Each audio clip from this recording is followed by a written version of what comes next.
तो आज हम करने वाले हैं revision lecture of chemical kinetics. तो फर्स्ट जो केमिकल काइनेटिक्स में हम करने वाले हैं वो करने वाले हैं rate of the reaction. Rate मतलब क्या, जिस स्पीड से रिएक्शंस हो रहा है, ओके, उसे हम कहते हैं रेट ऑफ द रिएक्शन। अब हम यहाँ पर करेंगे, फॉर एग्जाम्पल एक रिएक्शन देख लेते हैं, A plus B will give you C plus D. तो इस रिएक्शन का अगर हम रेट लिखते हैं तो हमने देखा था कि रेट लिखते वक्त हम कैसे करते हैं, change in concentration of A upon change in time. As reaction खत्म होता है तो हम यहाँ पर एक साइन लगाते हैं, दैट इज नेगेटिव। सिमिलरली जिस रेट से A खत्म होगा उसी रेट से B भी खत्म होगा, तो यहाँ पर आ जाता है equal to and change in concentration of B upon change in concentration of with respect to time. जिस रेट से रिएक्टेंट खत्म हो रहा है उसी रेट से प्रोडक्ट भी बनेगा। तो अब प्रोडक्ट बन रहा है, इसीलिए हम वहां पर कोई नेगेटिव साइन नहीं लगाते, हम वहां पर लगाते हैं positive sign. Positive sign indicate करता है फॉर्मेशन और नेगेटिव साइन इंडिकेट करता है डिकम्पोजिशन।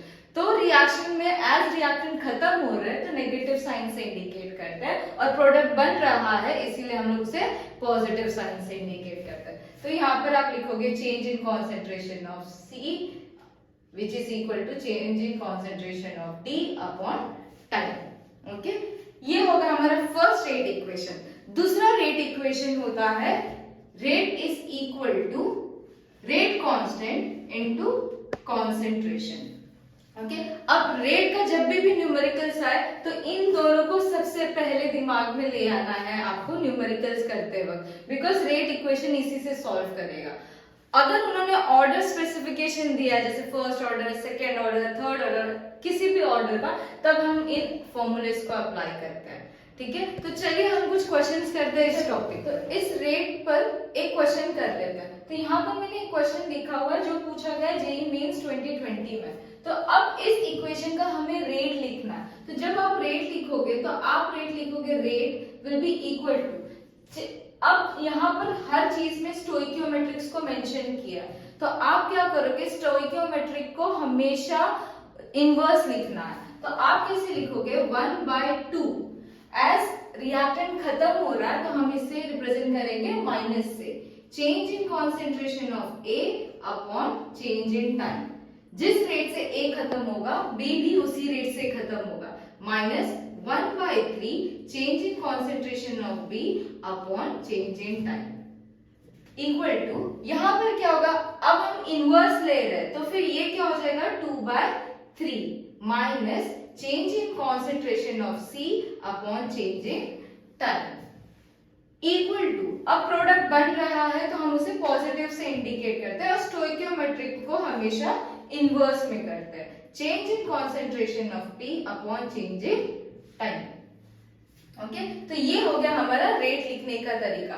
अब हो सकता है आपको रीअरेंज करके दिया जाए, तो ऑप्शंस को आपको बस एक्सप्लोर करना है कि डायरेक्ट कभी नहीं आएगा, इसे वो ट्विस्ट करके देगा। जैसे कि अभी माइनस माइनस यहाँ कट हो जाएगा, चेंज इन कॉन्सेंट्रेशन को वो रिप्रेजेंट ऐसे कर सकता है, is equal to 2/3 change in concentration of B upon dt is equal to minus 2/3 change in concentration of C upon dt is equal to 1/3 change in concentration of product upon dt। ऐसे भी rearrangement करके दिया जा सकता है। उसके बाद आप क्या करेंगे, ऑप्शन से एक्सप्लोर करोगे। ओके, तो अब हम करते हैं नेक्स्ट क्वेश्चन जो एक न्यूमेरिकल है।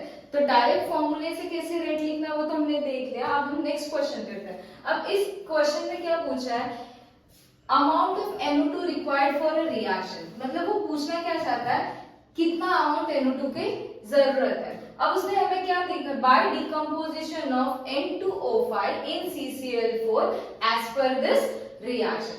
गिवन क्या है, यहाँ पर उन्होंने दिया इनिशियल कॉन्सेंट्रेशन ऑफ N2O5।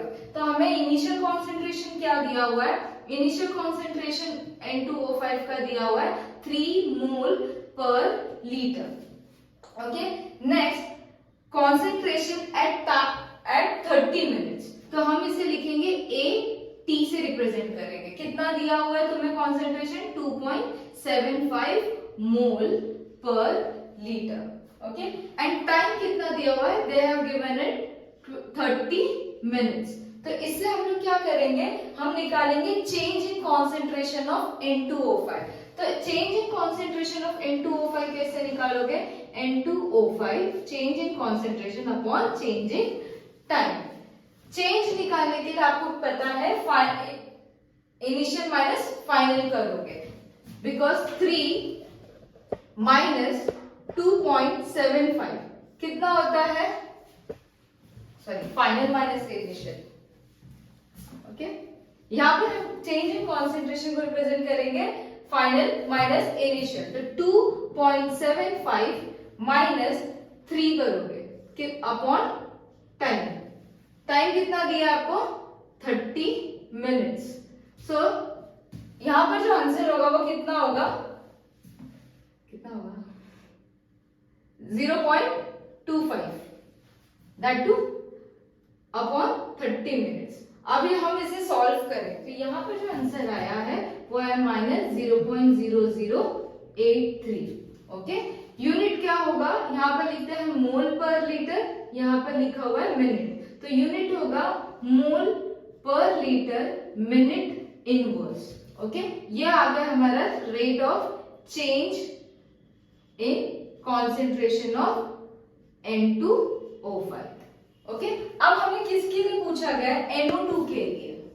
तो यहाँ पर हम इन्हीं दो चीजों को यूज करेंगे, N2O5 जिसका डेटा गिवन है और जिसका पूछा गया है. तो अब हमने सीखा है रेट लिखते कैसे, rate is equal to minus as negative को इंडिकेट, डिकम्पोजिशन को इंडिकेट करता है.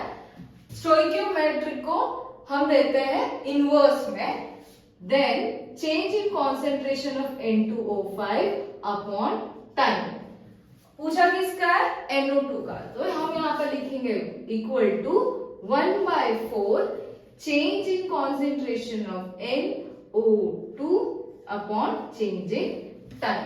तो हमें ये वैल्यू पूछी गई है. ठीक है, अब आप देखो -1/2 ये वैल्यू हमने यहां से निकाल लिया है. तो इस जगह पर हम लिखेंगे into -0.0083 is equal to 1/4 change in concentration of NO2 upon dt. Okay, minus minus this will lead to plus. So 0.0083 into 2 divide by 2 into 4 is equal to change in concentration of NO2 upon change in time. अब हम इसे solve कर लेंगे तो ये हो जाए, answer is 0.016. ये आ गया हमारा rate of formation of NO2.